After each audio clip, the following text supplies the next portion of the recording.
ሲያድል እንዲህ ነው። እርሱ የዚች ሀገር ዜጋ ወይም ህጋዊ ነዋሪ ኖት እንበል። ልጅ በመውለዱት ብቻ መንግስት በሚሊዮን የሚቆጠር ገንዘብ ተሸላሚ ያደርጎታል።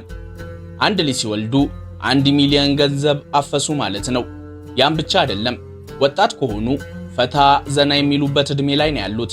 ታዲያ የሀገሩት መንግስት ምን የሚያደርግሉት ይመስሉታል? አመቱን ፈታ የሚሉበት ገንዘብ ያለው ካርድ በስጦታ መልክ ያድሉታል። ካርዱን ይዘው በሀገሩት በፈለጉበት ቦታ ገንዘቡ እስኪያልቅ ፈታ ማለት ይችላሉ። የሚገርመው ደግሞ አንድ የሚሰጡትን ገንዘብ በአንድ ዓመት ውስጥ መጨረስ አለቦት። ምክንያቱም በቀጣዩ ዓመት ተመሳሳይ መጠን ያለው ገንዘብ ድጋሚ ይላክሉታል። እንዲህ ዜጎቿን የምታንደላቅቀው ሀገር ማን ትመስሉታለች? ኳታር አሉኝ፣ ተሳስተዋል። ዱባይ፣ ስዊዘርላንድና ጀርመን ካሉም አልደረሱበትም።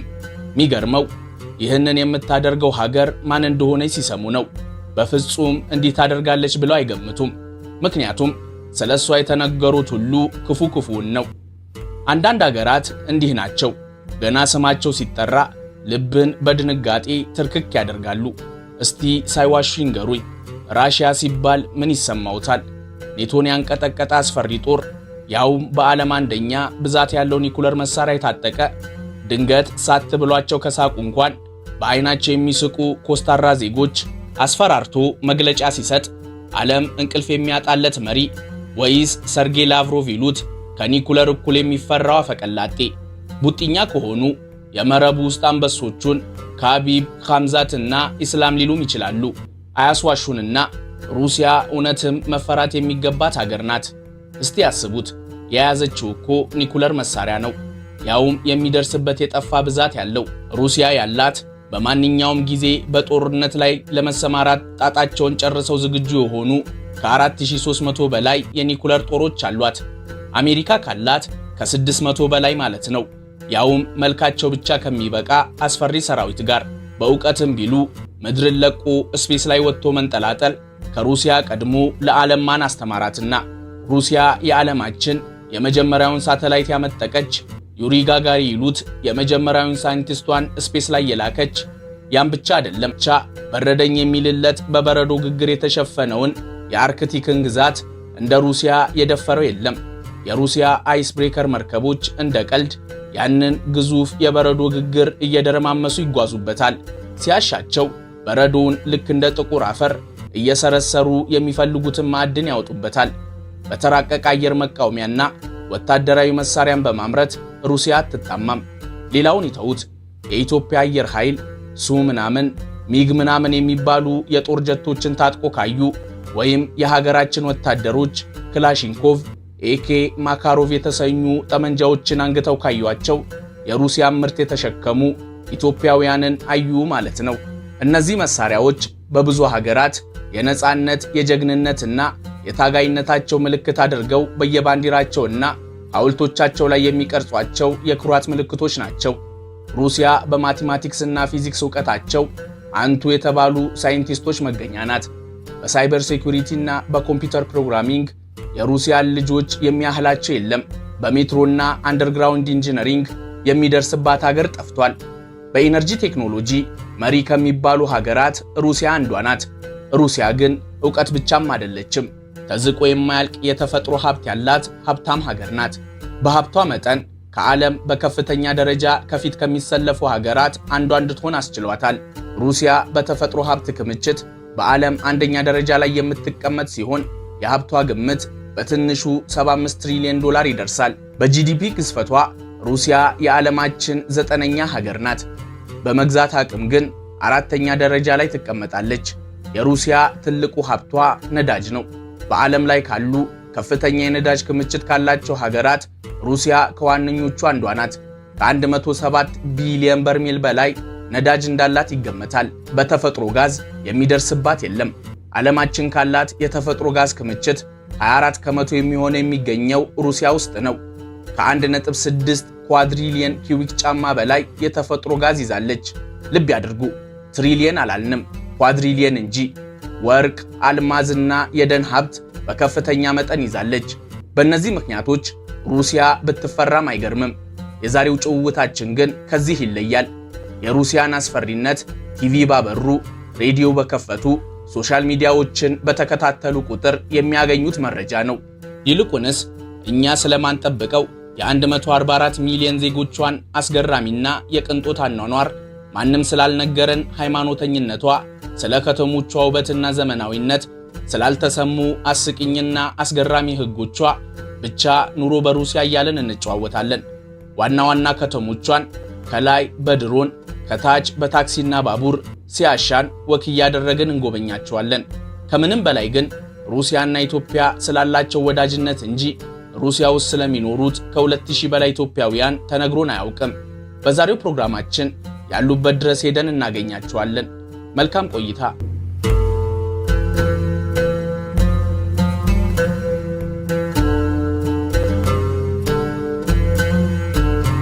ሩሲያ ዓለማችን ላይ ካሉ እጅግ አስደናቂ ሀገራት አንዷ ናት። 17.1 ሚሊዮን ስኩዌር ኪሎ ሜትር ትሰፋለች። የኢትዮጵያን 15 እጥፍ ወይም የአፍሪካን 56 ከመቶ መሬት ማለት ነው። ይህንን የሚያህል ሰፊ ግዛት ለማካለል በሩሲያ ትራንሳይቤሪያን ባቡር ተሳፍረው ከአንዱ የአገሪቱ ጫፍ ወደ ሌላኛው ለመጓዝ ቢፈልጉ ለአንድ ሳምንት ወይም ለ7 ቀናት ያለማረፍ በባቡር መጓዝ ይኖርቦታል። የምናወራው ዓለማችን ላይ ቁጥር 1 ሰፊ ስለሆነችው ሀገር ነው። በዚህ ስፋቷ ምክንያት ሀገሪቱ 11 አይነት የተለያዩ የሰዓት አቆጣጠርን ትከተላለች። የሚገርመው የዚህ ሁሉ ሰፊ ግዛት ባለቤት የሆነችው ሀገር ዜጎቿ 144 ሚሊዮን ብቻ መሆናቸው ነው። የሩሲያ መንግስት ያለውን መሬት ለእያንዳንዱ ዜጋ እኩል ቢያከፋፍል አንድ ሰው 11.8 ሄክታር ወይም ከ12 የእግር ኳስ ሜዳዎች ያላነሰ ሰፊ መሬት ይደርሰዋል። ከሩሲያ ጠቅላላ ስፋት 77 ከመቶ የሚሆነውን የሚሸፍነው የሳይቤሪያ ግዛት ነው። ሳይቤሪያ ለመኖር አስቸጋሪ የሆነ በከፍተኛ ቅዝቃዜው የሚታወቅ ግን ደግሞ ከሩሲያ የተፈጥሮ ሀብት ከ80 ከመቶ በላዩን የያዘ ሀብታም ግዛት ነው። ሩሲያ በህዝብ ብዛት በዓለም 9ኛ ደረጃ ላይ ትቀመጣለች። ከ144 ሚሊዮን በላይ ህዝብ አላት። ሴቶች ይበዛሉ። ይህንን ያውቃሉ? ሩሲያ ባላተው የሚሰቃዩ የቆነጃጅት ሴቶች ሀገር ናት። ከሩሲያ ህዝብ 54 ከመቶ የሚሆኑት ሴቶች ሲሆኑ 46 ከመቶዎቹ ደግሞ ወንዶች ናቸው። ይህ ማለት በግምት የሴቶች ቁጥር ከወንዶቹ ቢያንስ በ13 ሚሊዮን ይበልጣል። ለእያንዳንዱ 1000 ወንድ 1200 ሴቶች አሉ ማለት ነው። በእርግጥ ልዩነቱ በዕድሜ ደረጃ ይለያያል። ለምሳሌ ዕድሜያቸው ከ30 እስከ 35 ዓመት በሚሆን የማህበረሰቡ ክፍል ውስጥ የወንዶችና የሴቶች ቁጥር ተቀራራቢ ነው። ችግሩ ጎልቶ የሚታየው ከ40 ዓመት ጀምሮ ባሉ ዜጎች ውስጥ ነው። በእርጅና ዕድሜ ማለትም ከ65 ዓመት በላይ ባለው ክልል ውስጥ የሴቶች ቁጥር ከወንዶች በ2 እጥፍ ይበልጣል። ለዚህ ልዩነት በዋነኝነት ከሚጠቀሱ ምክንያቶች አንዱ የመኖሪያ ዕድሜ ነው። በሩሲያ ሴቶች በአማካኝ እስከ 78 ዓመት ይኖራሉ። ምስኪን ወንዶች ግን 67 ዓመት ወይም 68 ዓመታቸው ላይ ሕይወት በቃኝ ይላሉ። የአኗኗር ዘይቤም ትልቁ ልዩነት ነው። ሴቶች በብዛት ራሳቸውን ይጠብቃሉ። ወንዶቹ በየመጠጥ ቤቱ ሲሽከረከሩ፣ በአናቱ ሲጋራ ሲጠጡበት ያለ ዕድሜያቸው ክልትው እንዲሉ ያደርጋቸዋል። ታሪካዊ ተጽዕኖም አለው። እንደሚያውቁት በብዛት በሀገር መከላከያ ሥራ ላይ ተሰማርተው ጦርነት የሚወጡት ወንዶች ናቸው። በብዛት ማለታችንን ያስምሩበት። ሩሲያ ደግሞ በሶቪየት ኅብረት ሰሞን በተለይም በሁለተኛ የዓለም ጦርነት ወቅት በሚሊዮን የሚቆጠሩ ወታደሮቿ አልቀውባታል። በእነዚህ ምክንያቶች የወንዶች ቁጥር ከሴቶች ያንሳል። ይህ የቁጥር አለመመጣጠን በጋብቻና በቤተሰብ ምስረታ ላይ ትልቅ ተጽዕኖን አሳድሯል። ማህበራዊ ችግሮች ሲጨመሩበት ደግሞ የትዳር አጥ ሴቶች ቁጥርን ከፍ ያደርገዋል። በዚህ ምክንያት ሴቶቹ የትዳር አጋር ፍለጋ ወደ ውጭ ሀገራት ያማትራሉ።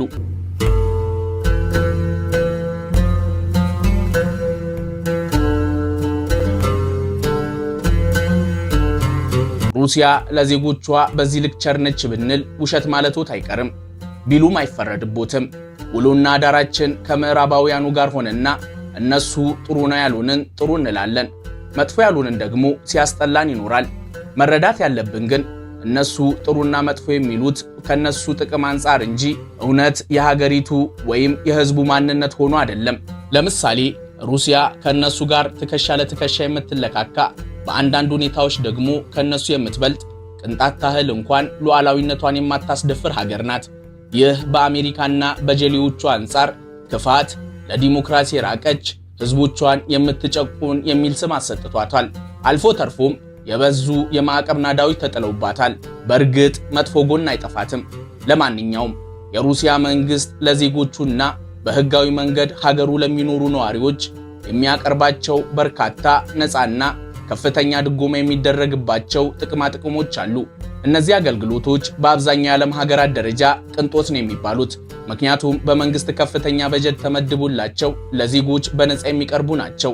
ዋና ዋናዎቹን እንንገሮት። ይሄኛው የእናቶች ካፒታል ይባላል። ይህ ለቤተሰቦች የሚሰጥ እጅግ ታዋቂውና ከፍተኛ የገንዘብ ድጋፍ ነው። በተለይም ከ2020 ወዲህ አንዲት እናት ልጅ ስትወልድ የመጀመሪያዋ ወይም ሁለተኛ ልጇ ሊሆን ይችላል። መንግስት ከፍተኛ መጠን ያለው የገንዘብ ድጋፍ እንኳን በሰላም ተገላገልሽ ከሚል መልካም ምኞት ጋር ያበረክትላታል። ታዲያ እናት ይህንን ገንዘብ ዝም ብላ ማባከን አትችልም። ይህ ገንዘብ ለቤት መግዣ፣ ለልጆቹ ትምህርት ቤት መክፈያ ወይም ለእናቲቱ የጡረታ መቆጠቢያ ብቻ እንዲውል ይደረጋል። በአንዳንድ የሩሲያ ግዛቶች ወጣት እናቶች የመጀመሪያ ልጃቸውን ሲወልዱ እስከ 1 ሚሊዮን ሩብል ወይም $11,000 አካባቢ ይከፈላቸዋል። የሩሲያ መንግስት ነፃ የከፍተኛ ትምህርት ዕድልንም ያመቻቻል። መንግስት በየዓመቱ በሺዎች የሚቆጠሩ የነፃ የትምህርት ዕድሎችን ለዜጎቹና ለውጭ ሀገር ተማሪዎች ይሰጣል። ይህ አገልግሎት ሙሉ የትምህርት ክፍያ፣ ወራዊ አበልና ነፃ ወይም በጣም ርካሽ ዶርሚተሪን ያካትታል። ይህ በተለይ በከፍተኛ ቴክኖሎጂና የሕክምና ዘርፎች ለሚማሩ ትልቅ ዕድል ነው። ልብ ያድርጉ፣ ይህንን ዕድል የትኛውም የውጭ ሀገር ዜጋ መጠቀም ሲችል ኢትዮጵያ ውስጥ ቢሆኑም እንኳን የዕድሉ ተጠቃሚ ሊሆኑ ይችላሉ። ሌላኛው ነፃ የሕክምና አገልግሎት ነው። ኦኤምኤስ ይባላል። ሩሲያኛ ምህጻረ ቃል ሲሆን በእንግሊዘኛ ማንዳቶሪ ሄልዝ ኢንሹራንስ ወይም አስገዳጅ የሕክምና መድህን ሊሉት ይችላሉ። ይህ በሩሲያ ውስጥ የሚገኝ የመንግስት ስርዓት ሲሆን ሁሉንም ዜጎች ወይም ህጋዊ፣ ጊዜያዊና ቋሚ ነዋሪዎችን ያካትታል። እንደ ኢትዮጵያ ካሉ ሀገራት በሩሲያ መንግስት ስኮላርሺፕ አግኝተው የሚማሩ ተማሪዎች ከሆኑም ይህ አገልግሎት ያካትታቸዋል። የኦኤምኤስ ካርድ አሉት ማለት የትኛውም አይነት የጤና እክል ቢያጋጥሙት ተመላላሽ ይሁን ድንገተኛ፣ ከባድ ይሁን ቀላል፣ በየትኛውም የሩሲያ የመንግስት ሆስፒታሎች ስሙኒ ሳይጠየቁ በነፃ ይታከማሉ። ከ2026 ጀምሮ ደግሞ አገልግሎቱ እጅግ ዘመናዊ የሚባሉ የህክምና አይነቶችን ማለትም የካንሰርና የልብ ቀዶ ጥገናን ጨምሮ በነፃ እንዲሰጥ እያደረገ ይገኛል።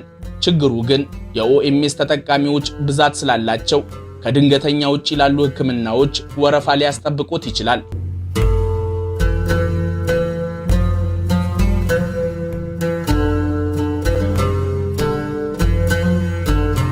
ሩሲያ ሰፊ ግዛት ያላት ግን የጥቂት ዜጎች መኖሪያ መሆኗን ነግረኑታል። በዚህ ምክንያት መንግስት ዜጎቹ ሰፊ መሬትና መኖሪያ ቤት እንዲኖራቸው ያበረታታል። እርሶ ለምሳሌ በሩቅ ምስራቅ የሩሲያ ክፍል ወይም በሳይቤሪያ ግዛት ውስጥ ከቤተሰቦት ጋር ለመኖር ወሰኑ እንበል። ይህ ለመንግስት ትልቅ የምስራች ነው። ይህ ዜና የደረሰው መንግስት ሳይውል ሳያድር ለእርሶና ለቤተሰቦት የሚሆን 1 ሄክታር ወይም 10,000 ካሬ ሜትር የሚሰፋ መሬት በመረጡት ቦታ ላይ በነፃ ያበረክቱሎታል። እርሶ መሬቱን ሲፈልጉ ለመኖሪያ ሲፈልጉ ለሥራ መጠቀም ይችላሉ። እንበልና ለመኖሪያን የፈለጉት ወጣት ቤተሰቦች፣ የመንግስት ሰራተኞች ወይም ብዙ ልጆች ያላቸው ወላጆች ከሆኑ መንግስት እጅግ በጣም ዝቅተኛ በሆነ ወለድ ቤት መግዣ ወይም ለመስሪያ የሚሆን ገንዘብ ብድር እንዲያገኙ ያደርጋቸዋል። ወለዱ በአብዛኛው ከ2 እስከ 6 ከመቶ ቢሆን ነው። ከሁሉ በላይ ግን ሩሲያ ምን ያህል ለታዳጊው ትውልድ እንደምትጨነቅ የሚያሳይ አስደናቂ መረጃ እንንገሩት። ፑሽኪን ካርድ ይባላል። ታዳጊ ወጣቶች የህይወት ግብግብ ውስጥ ከመግባታቸው በፊት መዝናናት፣ መጫወት፣ ፈታ ማለትና ስለ ሀገራቸው ባህልና ጥበብ ማወቅ አለባቸው። ፑሽኪን ካርድ ማለት ይህንን ፍላጎታቸውን እውን የሚያደርጉበት የመንግስት ቸርነት ነው። ጉዳዩ እንዲህ ነው። ነገርየው የተዘጋጀው እድሜያቸው ከ14 እስከ 22 ዓመት ለሆናቸው ወጣቶች ሲሆን የሩሲያ ዜግነት ያላቸው ሊሆኑ ይገባል። ይህንን መስፈርት የሚያሟሉ ወጣቶች ጎሱስሉጊ በተባለው የመንግስት አገልግሎት ፖርታል ላይ አካውንት ይከፍታሉ። አካውንቱን ሲከፍቱ ጎሱስሉጊ ካልቸር የተባለውን መተግበሪያ ወይም አፕሊኬሽን ስልካቸው ላይ ይጭናሉ። ያኔ ካርዱን ዲጂታል በሆነ መልኩ ያገኛሉ። አይ ምፈልገው ፊዚካል ካርዱን ነው ካሉም በፖስታ ቤት በኩል ማውጣት ይችላሉ። የሚያስገርመው ፓርት ይሄ ነው። አካውንቱን ከፍተው ካርዱን በዲጂታልም ይሁን በፊዚካል መልኩ ሲያገኙ መንግስት በነፃ በካርዱ ላይ 5000 ሩብል ያስገባሉታል ወይም $70 ገደማ አገኙ ማለት ነው። ይህንን ገንዘብ ግን ዝም ብሎ ማውጣት አይቻልም። ካርዱን የሚጠቀሙት ሀገሪቱ ውስጥ ባሉ ቲያትር ቤቶች ለክፍያ፣ ከተራ እስከ ታዋቂ ሙዚየሞች ለመግባት፣ በሩሲያ የተሰሩ ፊልሞችን ለማየት ሲኒማ ሲገቡ እንዲከፍሉበት ብቻ ነው። ካርዱ ፑሽኪን ካርድ የተባለውም ለዚሁ ነው። አሌክዛንደር ፑሽኪን የሩሲያ ታዋቂ ደራሲ ነው። የሩሲያ መንግስት ይህንን አገልግሎት ያዘጋጀው የባህል ተደራሽነትን ለማስፋት፣ ወጣቶች የሀገር ፍቅርና ዕውቀት እንዲኖራቸው፣ እግረ መንገዱንም የባህል ተቋማት ገቢ እንዲያገኙ በማድረግ ለመደገፍ ነው። ጥያቄው ግን 5000 ሩብሉ ሲያልቅ ወጣቶቹ ምን ይሆናሉ የሚለው ነው። ሲጀምር ወጣቶቹ የተሰጣቸውን ገንዘብ አሟጠው መጠቀም አለባቸው። ያ ባይሆን ግን በዓመቱ መጨረሻ ያልተጠቀሙበት ገንዘብ ይቃጠላል። ማለትም ቀሪ ገንዘባቸው ወደ ቀጣዩ ዓመት አይዞርም። ይልቁንስ ቀጣዩ ዓመት ላይ በተመሳሳይ ቀን አሁንም አዲስ 5000 ሩብል መንግስት ያስገባላቸዋል። እንዲህ እያለ አንድ የ14 ዓመት ታዳጊ 22 ዓመት እስኪሞላው በመንግስት ገንዘብ ፈታ ይላል ማለት ነው።